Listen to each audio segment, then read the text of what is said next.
You're listening to the Yoga Medicine Podcast. I'm your host, Tiffany Cruikshank.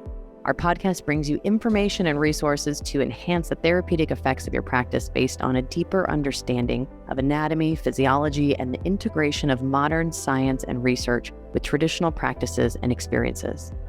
Join me and my co-hosts, Rachel and Katya Barch, as we dive into all things yoga, research, and wellness. All right, we're back. And we're here to talk about language because words matter. And we think that talking about language is really important. I think, over the years, experimenting with language and the nuance of language has been such an important art to this craft of teaching yoga and really teaching and even just communicating and connecting and having meaningful connections. I think how we phrase and language things is so important. And of course, with that in mind, you can overthink about language and get in your head about it. And obviously there's no perfect way to do things. So, just keep in mind that this is a work in progress. We'll be talking about, these are things we were just talking about this, Rachel and I, but these are things that we've all done. We've made mistakes, and that's how we learn and that's how we get better. But I think with that in mind, just keeping in mind that words are important and we can always get better with how we language and connect with our students. So we'll keep all of that in mind and have some good conversations, I think. Yeah, I think this episode came up because we've mentioned the importance of how we cue and the language we use in multiple episodes. I could list them, but then the list of episodes would take up most of this episode. And so because it's been something that we've mentioned tangentially multiple times, we thought it was worth a more detailed conversation of, what does it mean to use open or invitational language versus commanding language? What does it mean to use nocivic language or more movement optimistic language? So this is the opportunity to dive a little bit deeper and to get us all thinking, because as you said, I've done all the dumb things and will continue to do so, but get us all thinking about using our words with a bit more skill and discernment. Yeah, and I think it's remembering too that our words are creating a feeling that's kind of supporting and driving. And, we talk about this in the 200 hour a lot, that, there's so many different ways of connecting with your theme. You could have the exact same asanas or sequence and create a totally different theme based on many different things, one of which can just be your language and your cueing. And, part of that connects to maybe the anatomical cues and, the languaging around more detailed specifics we're not going to be talking about this time, but also just how we consider things, how we question, or the questions we ask, or the words we choose to use to kind of phrase things. I think too, the nuance of it is what we're speaking to today. And I think it'll be really interesting for you. Yeah, hopefully. Fingers crossed. So we kind of came up with 3 big buckets of language choices and then a couple of ones that we won't talk about in as much detail toward the end. And the first place, because I think this one really drives how you come across as a teacher, the first big bucket of language choices is around inviting language versus commanding language. And they both really have their place, but they will create a completely different feel. Yeah. And again, there's not a right or a wrong here. We've all done the commanding language. And I do think it's our place. Like, Iyengar can be one of those that feels a little bit more commanding. But there is something calming about like that specificity of just being like, really clear and specific about what you're doing. And so it's not that I don't think there's a place for this, but I do think commanding language doesn't leave a lot of margin for individuality and, differences or, people choosing what feels important for them. For me as a teacher, I think one of the most important messages I like to convey is to empower my students to be their own teacher, to know that only they know what the pose feels like or what they're feeling like or what their energy's like, or, the whole situation that is their life that's come to this moment and how they feel in this moment. And no one else can know that. And so no one else can make these decisions for them of modifications or whether to stay in a pose or come out or how to breathe. There's so many things in this practice. And I think commanding language just doesn't leave room for that individuality. and that ability to really like encourage your students to be their own teacher and make decisions for themselves. So if we think about specific examples, commanding language would be something like step your right foot behind your right thumb, turn your back foot out 45 degrees, lift your torso and bend your front knee until your front thigh is parallel to the mat. Precise, very clear, very directive. And there is, as you said, some people really respond to the simplicity of that. This is what the shape is, but it doesn't leave space for, oh, my back foot doesn't turn out 45 degrees, or that hurts my ankle, or when my front thigh is parallel, my legs are 6 feet apart and yours are only 3 feet apart. It doesn't leave room for individual variation in anatomy or in experience or in tiredness or in sensation or experience. And so there is a clarity and simplicity to it, but there's not a lot of room for, I'm not feeling the way I think I'm supposed to be feeling when I look the way I'm supposed to look.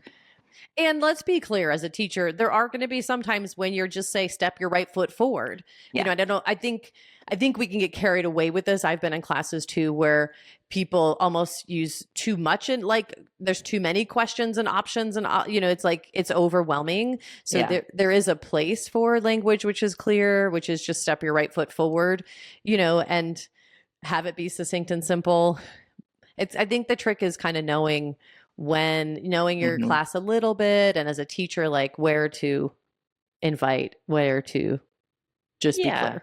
And that more invitational language, the examples I can think of are see how it feels to, or you could do X, you could do Y. So creating a little bit more space. And you're right, if you're teaching a flow like that every single time, it's going to be so fuzzy for the students. Like maybe you step your right foot forward. If it feels good for you, you could ground your back heel. If you'd like to, you could lift your torso a little way or a long way. You know, you can see how you could create a scenario where the student's like, just tell me where I'm supposed to be and I can figure it out from there. So my usual approach is the first time I'm going through a flow, if it's movement, I'll provide a few options. You know, you could keep your back knee down, you could lift your back knee, you could bend the front leg a little or a lot, you could have your hands on the front knee or on your hips or at your heart or toward the ceiling. But once we're in a rhythm, I'm just cueing, as you suggested, right foot forward, lift your torso a little or a lot, turn your back foot out, spread your arms, you know, so that they know I've got within that overall scaffold, I've got options, but I know where I'm supposed to be. Yeah. Yeah. And I think with the invitational language, it's more of like questions. I'm inviting them into the conversation, which is again, putting them in the driver's seat to decide what they want to do, you know? So, you know, see if, try this, like sense into, feel it, you know, like I'm asking them to also notice, you know, see if it feels nice to reach your right arm forward, you know, see how it feels to lift your left arm up. And and again, if I do that on all of them, you know, you just be like, well, we're just all over the place. Like, which sometimes can be interesting if it's just like one of those classes where you're like, today is less about what you do and more just about feel. I don't know. There's a place for everything. There's a place for everything. But yeah, for me, it requires a little bit more time. So it's either the first time through a movement flow or it's in a pose that I'm staying in for a little while. So there's room for me to say, see how it feels if you, and they can test it out. Or what if today we, there's room for them to listen, think, respond, and then decide. And when it comes to things like restorative postures, we've talked about this before, that clarity of fold your blanket up exactly this way can create a really comforting container of they've got me, I know what I'm doing, there's clarity, and that in itself can be soothing for the nervous system, but it does require time, right? Yeah. And I will say, even with restorative, I do think there is a little bit of that kind of box that we're put into that not everyone fits in, you know? And so I feel like, and we yoga medicine do too, like, it's like, yes, there's nice to have specificity to folds, but I also need to be aware that not everyone's going to fit those specific. It's hard. It's challenging. And I think one of my favorite words in the invitational language is perhaps. Perhaps it's such an easy one. Perhaps you want to bring your right arm up. You know, what does it feel like if you move your hand around a little bit? Or I don't know. I mean, there's some ways to get them into that. But then, you know, if we're in if we're going into a flow, I don't need to offer a question mark about whether they're stepping their right foot forward. Like there's Yeah. some obvious ones where I'm just going to say, step your foot forward and Yeah. take your arms up. And It I is a think delicate too, balance, isn't it? yeah. And I think offering too many options on too many things, even the first time through, can be overwhelming too. So it's kind of picking and choosing and also watching and noticing, which doesn't really work on an online class. So, there's always pros and cons to everything. But Yeah. And interestingly, if you're teaching beginners, you'd think, oh, the more choices I give them, the better, the more easily they'll find their way. But I think probably the reality is the opposite, is the more new to the practice people are, the more bamboozling the choices can be. So it might be a matter of more experienced students, you can give them a little more looseness and leeway, knowing that they know their favorites, they know how they feel, they know what they like. But with beginners, maybe you keep it a little bit more structured and simple, and you create that space for exploration in a couple of poses, your kind of key poses of your sequence, but otherwise you're creating a slightly more structured container so that they at least have the feeling of, I know what I'm meant to be doing. And now that I'm here, there's a little bit of room for me to go, do I take my arm up or do I keep my arm down? What are your thoughts on that? yeah, I agree. And I think the key with this is, empowering them to be the owner of their practice. It's just, again, you have to finesse some of this language stuff.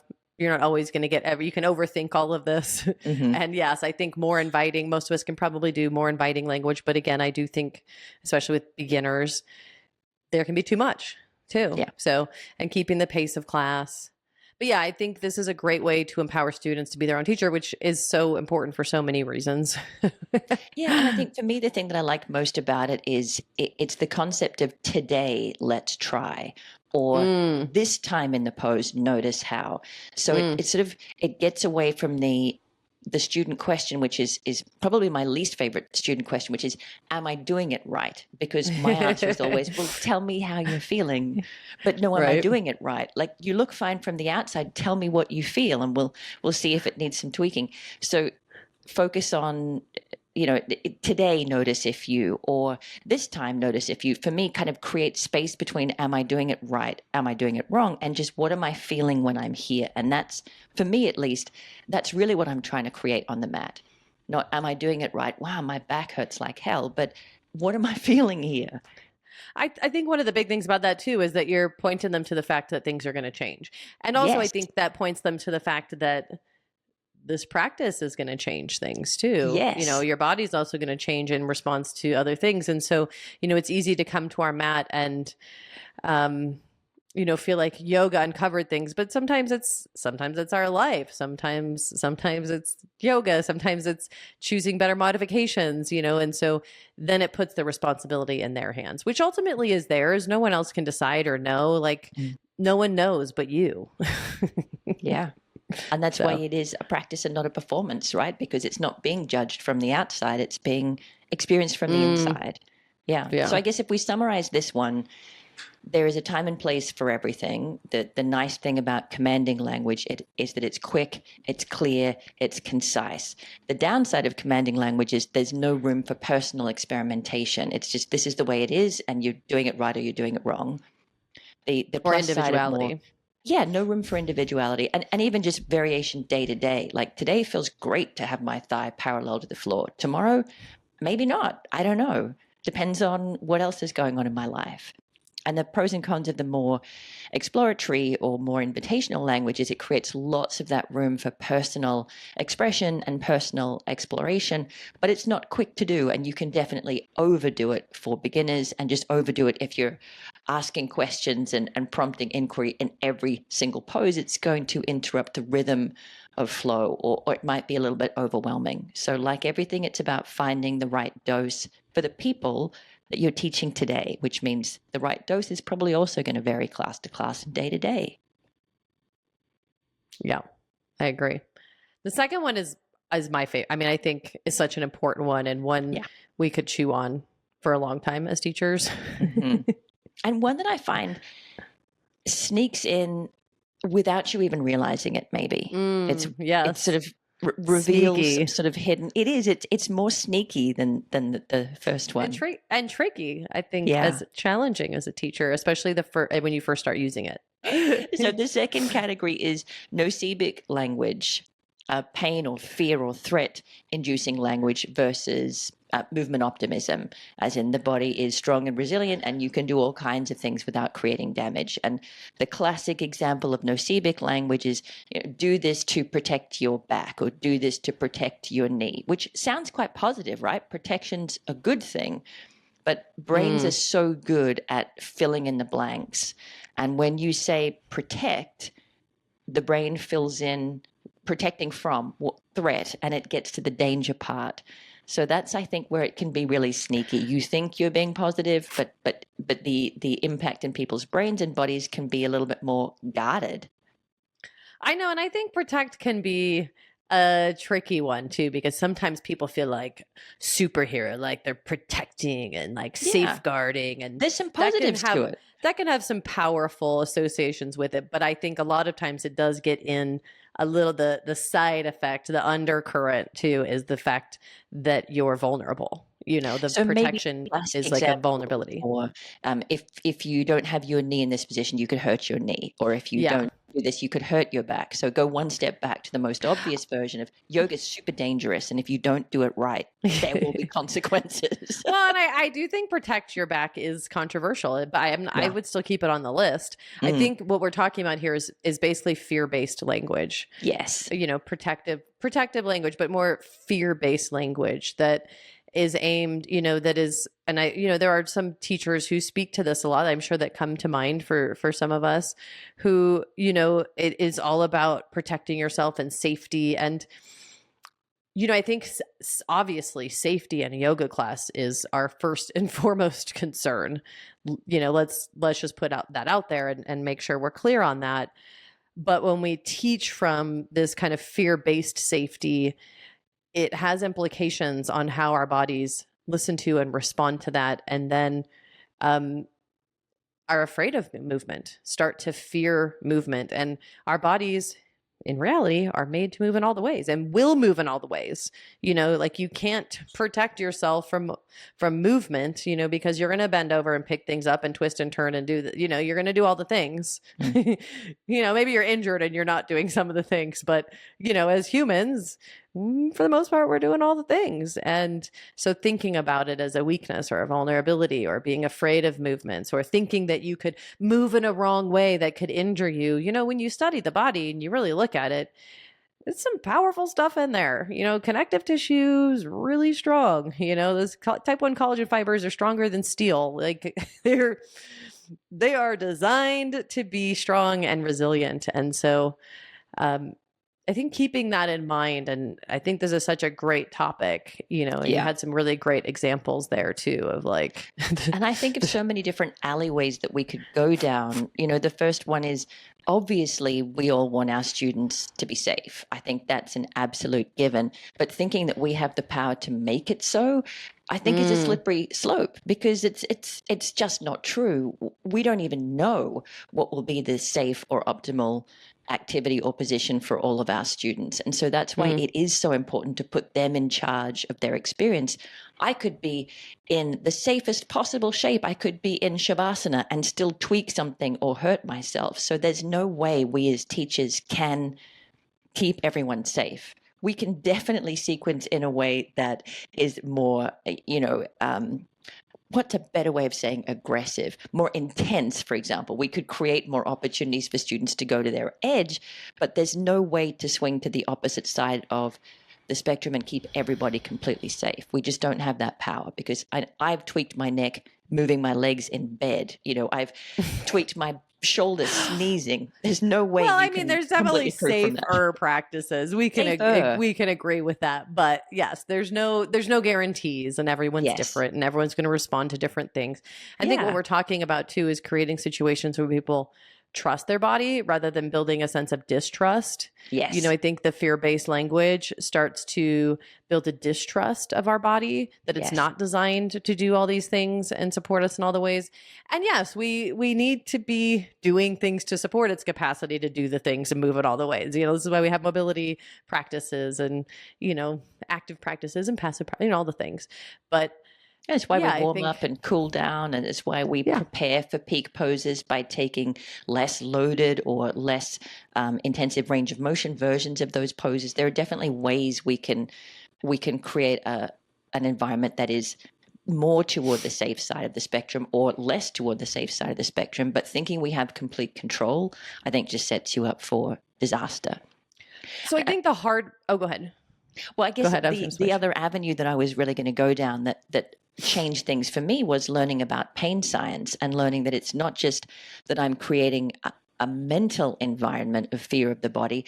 I can literally change the way my brain perceives signals from the nervous system, that there is a signal coming from the body. And if I'm more fearful, I will perceive that sensation as pain without any damage occurring to my body. So the fact that I can create an environment in which literally my students will perceive pain versus not perceiving pain, that to me was really what made me change the environment that I was creating, and creating more of a sense of curiosity and exploration and trust, as opposed to that's a sensation, that's definitely a terrifying sensation, that's pain, I've hurt myself, my body's unsafe. That sort of very slippery slope. Yeah. I think these are all important things to consider and things we can think a lot about. I mean, there's probably language in most of the classes we teach as yoga teachers where we could consider other options. And so I think looking at the opposite is really important too. What is this language of more movement optimism? Like, how do we rephrase some of these things? Like, that's the hard part. Yeah.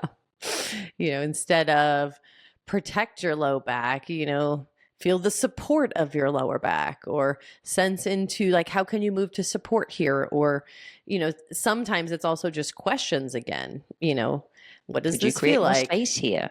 Is this more comfortable? Yeah. One of my favorites is when you're cueing something, for example, transitions where you want people to use their legs rather than using their back. Instead of saying, use your legs to protect your back, you'll say, imagine your legs were the first thing to tie here. Like, use your legs so much that they would be the first thing to get tied in this flow. And that to me is a really positive way of spinning things, that I'm not scared about my back. I'm trying to connect to my legs and drive down into the floor and use those big, strong muscles to lift me up. That to me is a much more positive and curiosity inspiring way to inhabit the body. I'm not even thinking about, oh my God, could I hurt my back doing this? I'm just thinking about big, strong leg muscles doing the work they were designed to do. Yeah, I think all of these visuals that conjure up images of the resilience of our body are all like things that could belong here, I think you mentioned this, or you had it written down too. It's like chaturanga as the shoulder shredder, which conjures up very different images and feelings and sensations. Like, I think about going into chaturanga with that visual, and it feels a very different way than if I were to think about chaturanga and my shoulders being strong and capable. Like that conjures up a very different feeling and image and experience, and my body changes the whole pose, even just having that tiny little difference. And even calling things out explicitly, like, if you have your arm in a position, like in a supine twist, for example, and you're getting pins and needles, literally saying it's not going to do you any harm, but you'll probably be more comfortable if you shift your arm to a different position. Literally saying it's not going to hurt you here, but won't you be able to relax more if you move your arm and find a position where you're not getting pins and needles? Even that, I think, plants seeds of, you're not going to hurt yourself, safety. but why not just get comfortable? Yeah. Safety. Yeah. And there's always, if you don't understand something, it's reasonable to be afraid of something like feeling pins and needles in my arm. Like, I'm here to help my body feel better, not feel worse, and so just allaying some of those fears, I think, can be helpful to, if it's something you're aware of. That's definitely one we talk about in some of our trainings. It's like, the numbness and the tingling is something that can be problematic if you were to stay in for hours. This is why surgeons very carefully position you before surgery because you're there for hours. But, in a yoga pose, it's not long enough to make a difference, other than that it's uncomfortable. So, especially if you can speak to some of those things, don't make things up. Obviously, that is not safe. So we're not encouraging you to make things up to make people feel safe, but to, speak to the things that you can. And if you're not sure, in that, like in the pins and needles situation, I think just encouraging them to find a different position. I don't need to create fear. I don't need to tell them they're safe if I don't know, but to, encourage them to find a different position there. And I would give the same advice if you're in a pose where you're expecting them to feel it in one place and they feel it in another. Like, I was envisaging this as a stretch for the outside of the hip and you're feeling it in your back. It's not a scary thing. I'm not going to freak out about it, but I might say, well, let's just try and see if we can find a position for your legs that gets the sensation into the outside of the hip. Let's play with shifting your upper body toward the left or putting a prop underneath your hip. Let's play with that shape to see if you can feel it in the hip. So even when kind of questions come up, taking the question not as, oh my God, quick, we've got to fix this so that you're safe, but just responding with curiosity as well. Like, oh, interesting. Let's see if we can play with your position. Our favorite response. Huh, interesting.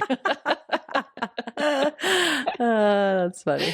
Yes, I guess the final avenue that I would go down with this one is yoga really is relatively safe physical activity. I mean, if we think about all of the other things that people are doing, from God, in my town, downhill skiing, downhill mountain biking, driving on the road, gardening. Yes. Do you know what I mean?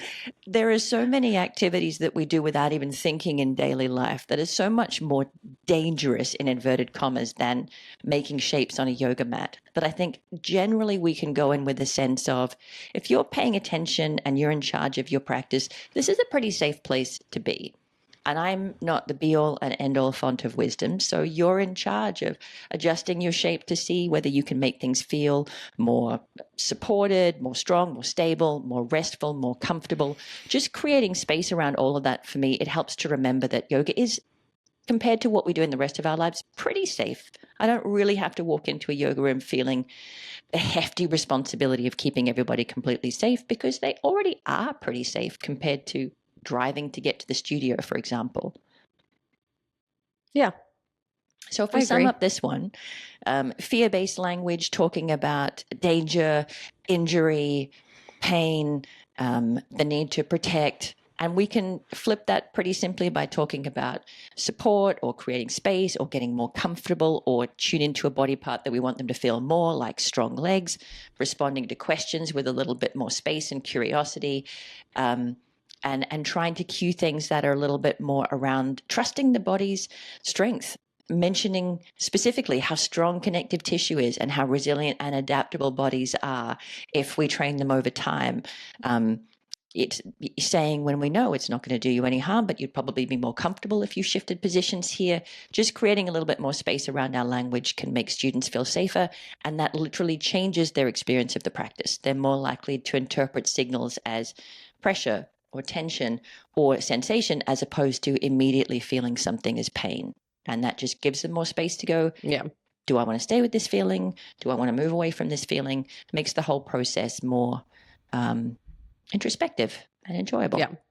So and I think the last one is one that I think gets a lot of press already on the internet as yoga teachers, if you're in the yoga circles, but is also, of course, I think a really important one to mention, this more hierarchical language of, if you can do this, then try this. If you can do this, then try this. Like that one variation is better than the other.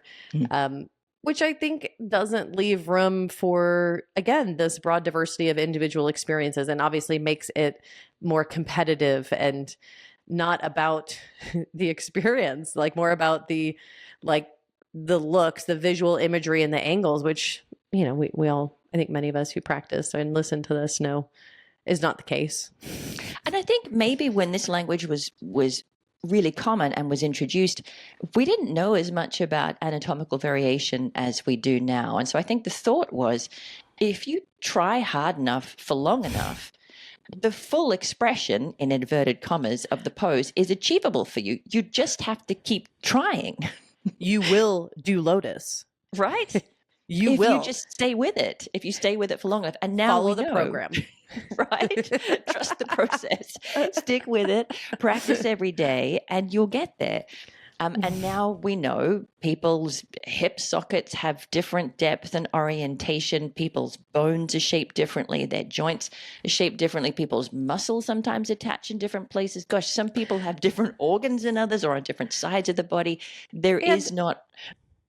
And an athlete may not ever need to touch their toes, like Yes. we might be actually working against their training sometimes to try and force mobility. And, some of these are positive adaptations in an athlete. Some of that loss of some of it, I mean, there's, an exaggeration at some point, but some of that loss of motion is a positive adaptation to their sport to a certain extent. So, like trying to make everyone look the same sounds ridiculous now with all of that in mind, because we are all very different. We're all also the sum of our life and our physical endeavors or sedentary endeavors or yoga endeavors or our connective tissue, which, could be also connective tissue disorders, which might make you hypermobile or, there's so much that goes into this. So it's almost, ridiculous to think that there would be a hierarchy to poses. But even still, I think I find myself every once in a while using some of this languaging. I think it's a lot less common now for me. It's pretty rare. I definitely do the option 1, option 2, every once in a while. 3. Yeah, I do that all the time, but it's not option 1 is the baby one and option 3 is the real one. It's just, you've got 3 options. I'm going to present them to you. So pay attention until you get to the end one. I'm just trying to set up like there are 3 buckets here for you to listen to, and then you can decide, as opposed to what we talked about in the first one. If it could feel like it's going forever, you could bring your back knee down, you could pad your back knee, you could have your hands on the front knee, you could keep your hands on the floor. It then feels like there's just a million lists of things. Whereas for me, if I say there are 3 options, you know how long you're going to have to pay attention to make your decision. Yeah.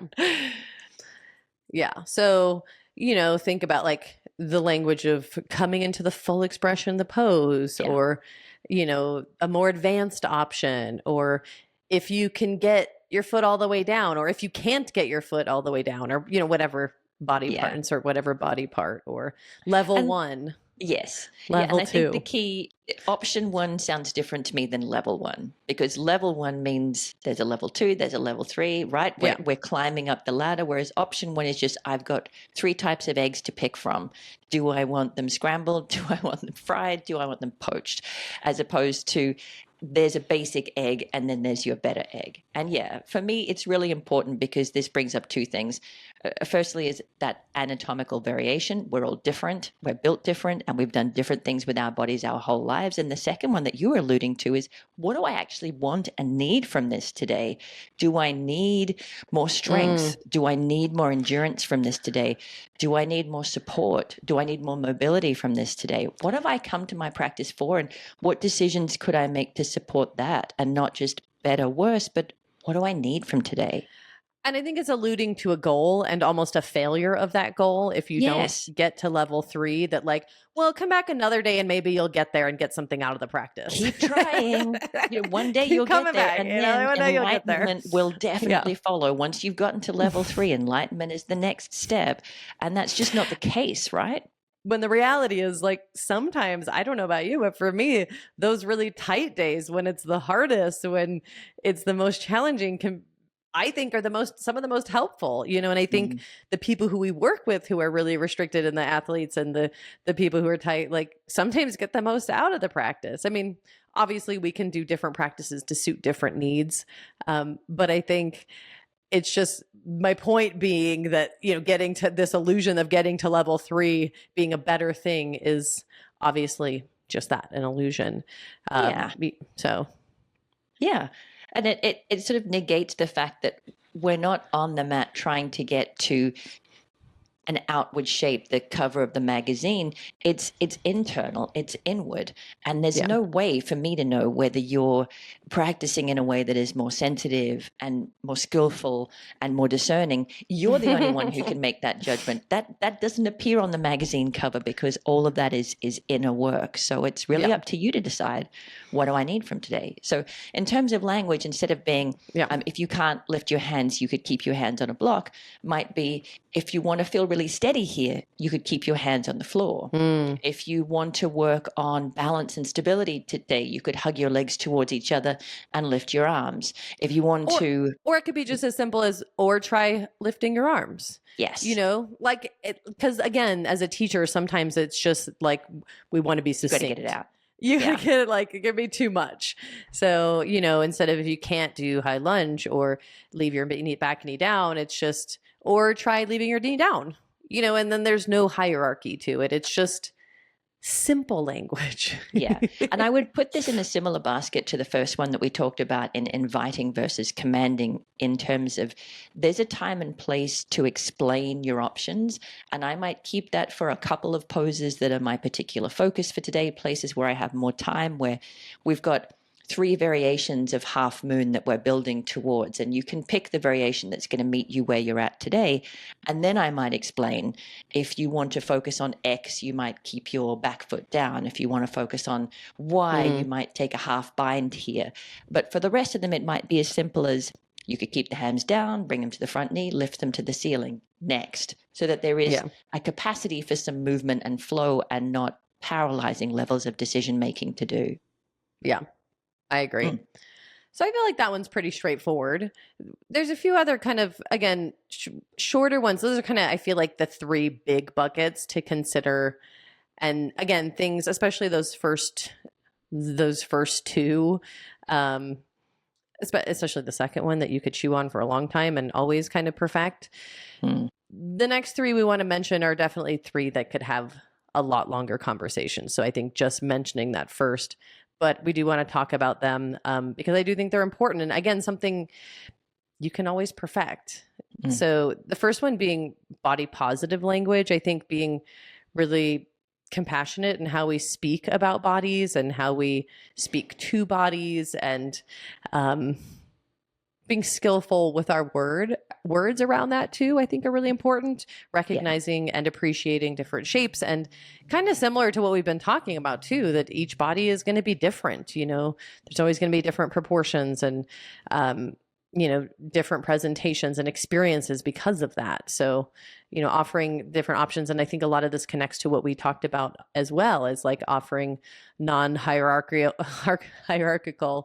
options that are body positive and movement positive, and inviting, you know, can often create a lot of that as well. And there are teachers who completely specialize in this field and sequence their whole classes to make them really comfortable and welcoming for people in all shapes and sizes and levels of ability. But I think just general things to think about as teachers, things that I think about, at least when I'm talking about my classes. I'm not talking about, you know, burning off calories or practice as punishment for overindulging through the holidays.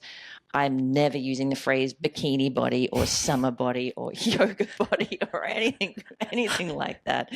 And just offering options when it comes to propping that recognize that people's proportions are different. And I don't just mean body size. I also mean length of femur compared to length of torso, or length of arms compared to length of torso, or width of torso compared to length of torso. So, for example, if I'm setting people up for a propped twist, I might say, if you like the feeling of abdominal compression, you might slide the bolster right up against your hip.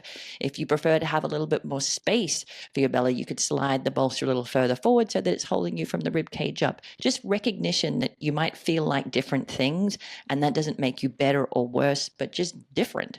So yeah.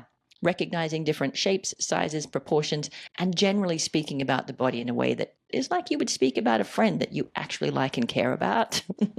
And offering options for different body shapes and sizes too, you know, and I think this creates a challenge, just like someone who, like, when I first came to yoga, I was very flexible, and I had a friend who was in my teacher training who was a running coach, and he was very inflexible. And I had to learn a lot from him about how to teach people who were inflexible, and I think as yoga teachers, we only inhabit one body. So we have to learn how to teach other bodies, regardless of what your body is. We have to learn how to teach other bodies. And, it does take some dedication to our craft and some learning and some looking around the room to keep learning. Yes, looking around the room and noticing what are people struggling with that I hadn't sequenced as a challenge. This was just an incidental thing, and people are struggling with it. That's a really interesting point to note.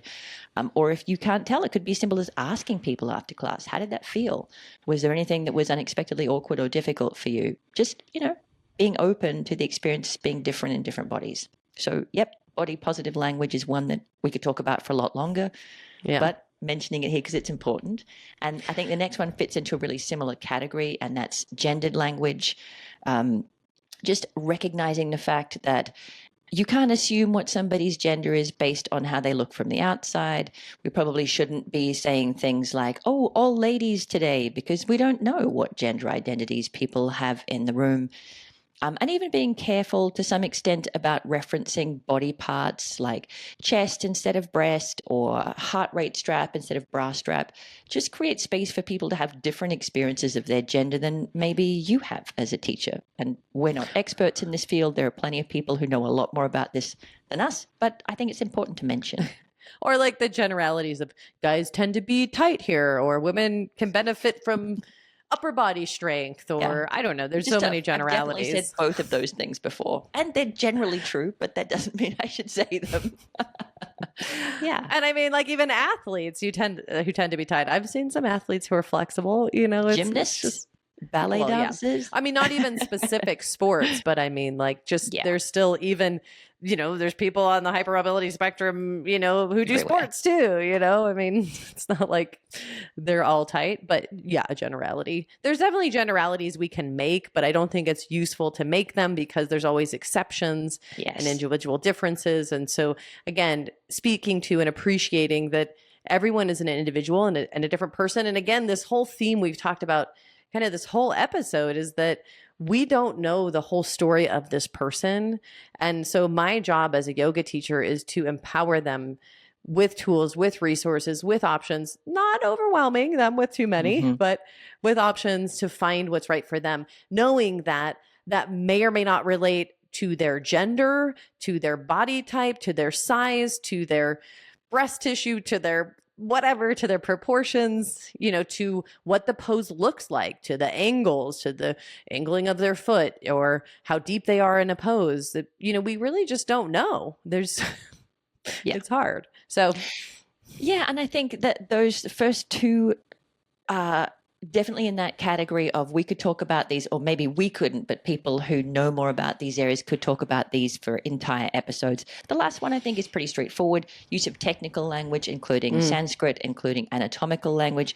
Now, I'm not saying don't use them, because I do think part of what we do as teachers is, surprise, surprise, educate people. So if you have a particular body part that you're focusing on today, this might be the opportunity to educate people as to what their rhomboids are, where their rhomboids are, what their rhomboids do, why they should care about them. Or if your class is on ahimsa, this is an opportunity for you to educate them on what ahimsa is and means, and it's it's way of being woven into yoga philosophy.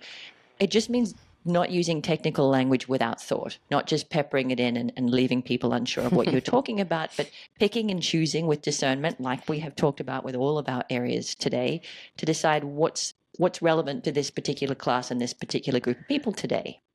I know there's some people who love to have, really we'll just say detailed language. But I think for me, one of the things that's made me really successful over the years is having really good layman's terms, being able to relate things to people in language that's simple and meaningful to them.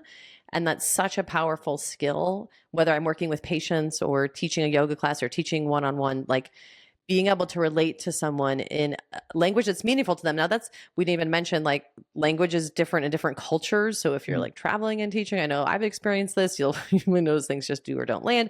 So there's all these other nuances to it, but really what we're talking about is being able to choose simple language that's meaningful to the person you're talking to. And if we use a lot of technical language, it becomes a barrier to understanding. And our language is meant to convey a clear understanding of something and a clear experience in their body. And so I don't want to be inhibiting that more.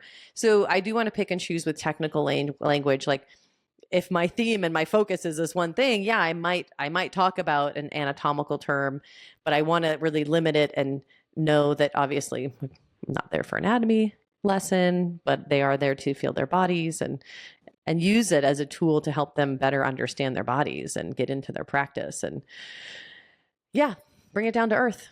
Yeah. There is a real power in simplicity. And I feel like it takes a surprising amount of expertise to explain something simply, which kind of starts leading us toward the summary, which is if you've been listening to this and thinking, oof, I say that, I do that. Again, I have said and continue to say all of the wrong things at times. Don't expect the process of changing your language to be effortless. There's an awkwardness in creating new patterns and taking old things that have become default as a teacher and trying to turn them into new ones or create space for new ones. So give yourself some space and some grace to feel awkward or clumsy, for your words to get a little stuck or to tumble, but keep trying. Always keep trying to make your language clearer, more compassionate, more simple and straightforward, and know that the process won't be easy or straightforward. It might be a little messy. That's just the nature of learning new things, right? Yep. Practice. It's always a work in progress. It's just a commitment to our craft, to continuing to learn. And I think the only place that the learning stops is when you think you know it all. So be open to learning more from your students, from your body, from your colleagues, from, your teacher trainings. Yeah. And I think if we're summing up all of the different types of language choices that we spoke about today, there weren't always better or worse. It was very situational as to what would be the most helpful for students. So we're thinking about clarity, being able to communicate our intentions. We're thinking about kindness and compassion, creating an environment that is welcoming to people and makes them feel as if they're doing it right. You know what I mean?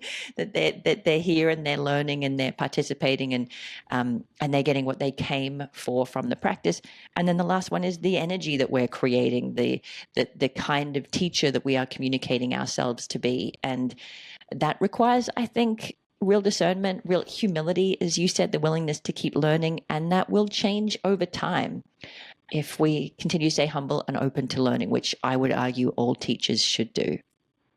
Yeah, that was a great summary. I agree. Yeah, so that's it.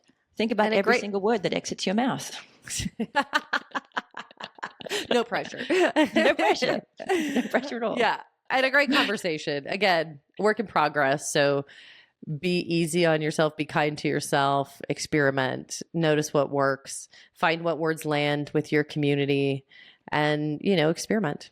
So, and if you have questions, jump into the comments. Let us know if there's a phrase that you've been kind of relying on that you're like, there's got to be a better way of saying this. Pop them in the comments and generate some conversation around this. Yeah. Thanks for the conversation. Good stuff, Rachel. Yeah. We'll Thank you. See you next time for some more interesting thoughts. All right. Enjoy the rest of your day.